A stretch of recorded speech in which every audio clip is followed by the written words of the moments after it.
Form 1 English Language, Chapter 3, My Dear Tacitus, and the page number is page number 40.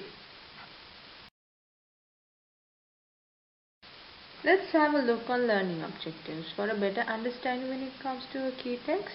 After you read an entire text, it will be really effective for you to understand about what exactly which is in that text, and also at the same time you would get to know a lot of new words.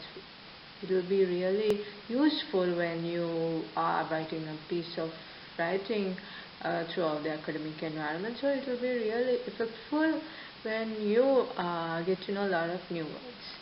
And also learning outcomes would be to explore the story and to identify the characters, and also to enhance your reading skills and vocabulary. Let's look why pre-reading is really important. So it increases communication skills and it increases cognitive ability, and when it comes to the attention span, it increases the attention span.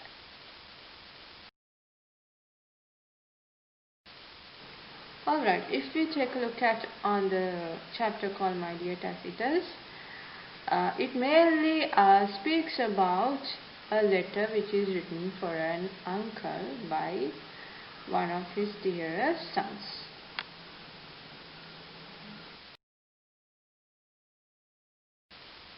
Alright, now let's have a look on summaries of each paragraph which is in the chapter called My Dear Tacitus.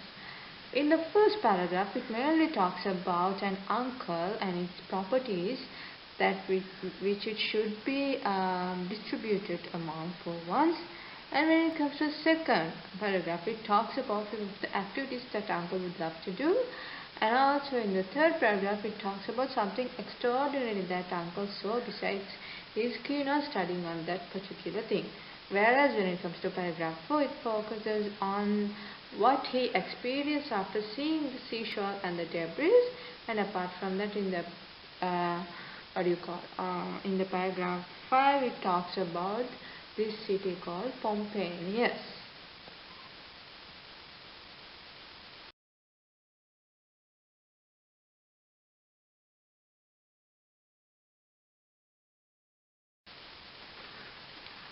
Alright, let's have a look on comprehension. Comprehension A part. First question. Where was Pliny the Elder based as commander of the Roman fleet? And the answer is Mycenaeum. And question number 2. At what time and on which day did Pliny observe the eruption of Vesuvius? And the answer is between 2 and 3 in the afternoon. Question number 3. What first drew the attention of Pliny and his mother to Vesuvius, which is a cloud of unusual size and appearance? And question number 4. What was Pliny the Elder doing when his attention was drawn to Vesuvius? Well, actually he had been sunbathing, then had a cold bath and was recycling after dinner with his book. Alright. Anyway, question number 5.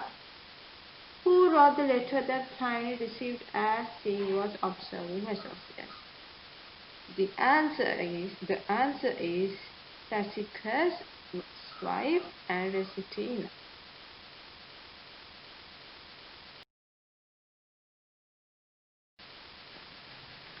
Also here I have mentioned the answers for part B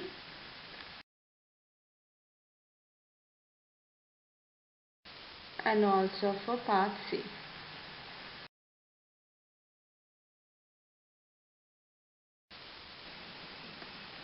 Now let's have a look on vocabulary.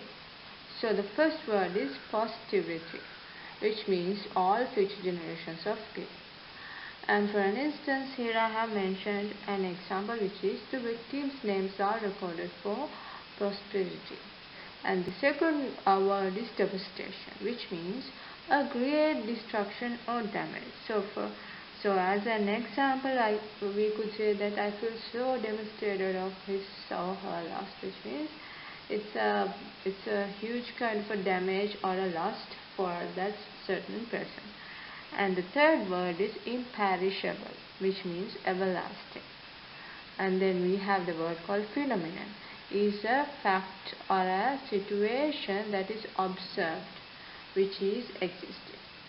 And also we have observation, which is pretty easy. You are observing something.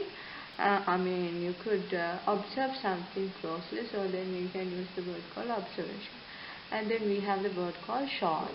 Shoal means a large number of fish swimming together. And then we have the word called debris, which means a scattered piece of rubbish or remains. So as an example, we could use this word, a sentence called, workmen were cleaning the roads of debris from shattered building, which means there were lots of rubbish that were remains, so they were cleaned up. Okay, got it? Then we have holdsman, which means a person who steers a ship or boat. That means like a person who works with the ships or boats. Then we have intensify, which means become or make more intense. Alright? And then we have alleviate. Alleviate means suffering, or we could use it as in a way that when we have a problem. And then at lastly we have pumice, which means a rock, sort of like a rock, and it has glassy lava.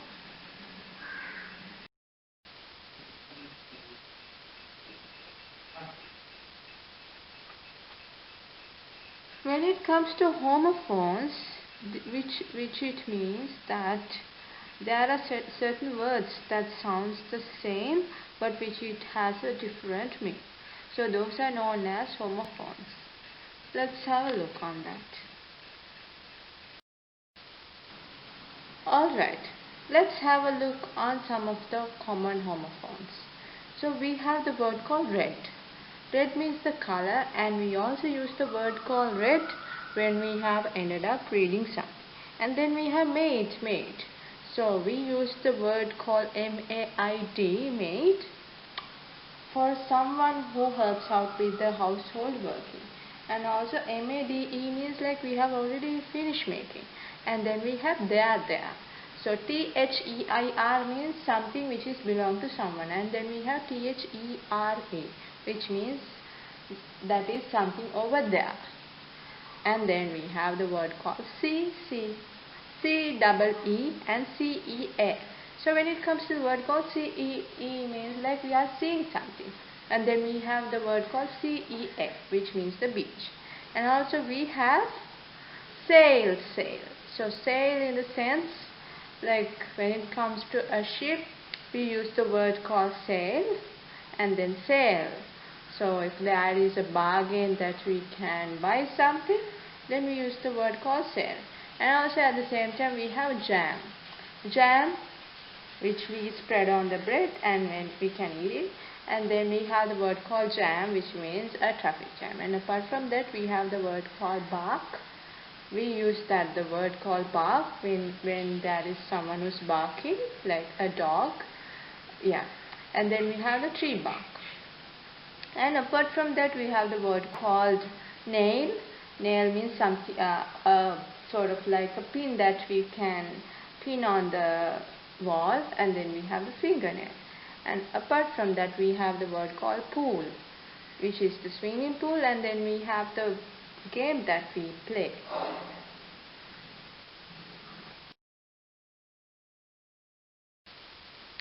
When we say compound sentences, mainly we use compound sentences to join two ideas together. And also we can use conjunctions such as for, and, nor, but, or, yet, so. Also that. So for an instance we could say that I want the sporty red car but I will lease the practical blue one. She did not cheat on the test for it was wrong thing to do. And also we have I really need to go to work but I am too sick to drive. And also apart from that we can say that I stayed at home so that I could finish off my homework.